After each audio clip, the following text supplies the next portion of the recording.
Teeme siis täna ühe kiire lühikese video, kuidas siduda inliner rakendust meriforelli püügiks siis. Selleks on vaja inliner lante, konksu, pärlit ja lisatiiseriks paneme ka talviseks püügiks putuka, aga seda kohe hakkame valmistama.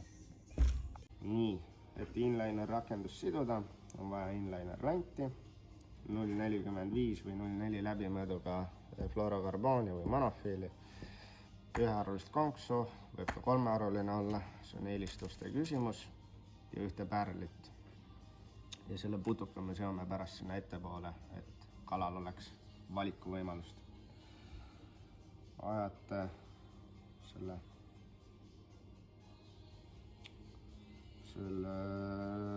tamiili siit või fluoro läbi, on ta teil siin peal.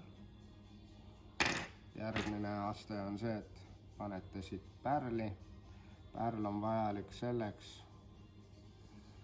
et esiteks ta kaitseb teil sõlme ja teine asi on see, et see inliner lant siis saab selle pärli peal töötada.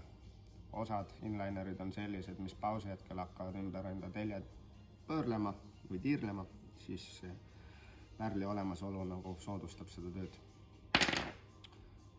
Siis võtate sihukese eelrakendatud konksu, poes on ilusti saadaval. Konksu suurus siis valdavalt 1,0 kasutan mina, sest kõik inlinerid on üldjoontes sihukesed kitsamad, siis see ühene konks ei jää sinna taha nagu peitu.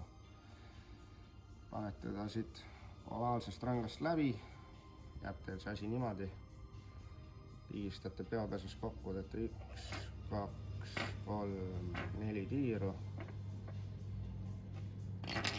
See tuleb märjaks teha, muidu kui kuivalt kokku tõmbata võib sõlm puruneda.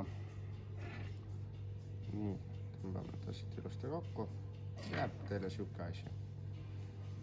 Selle lõikame siit küljest ära. Ja ongi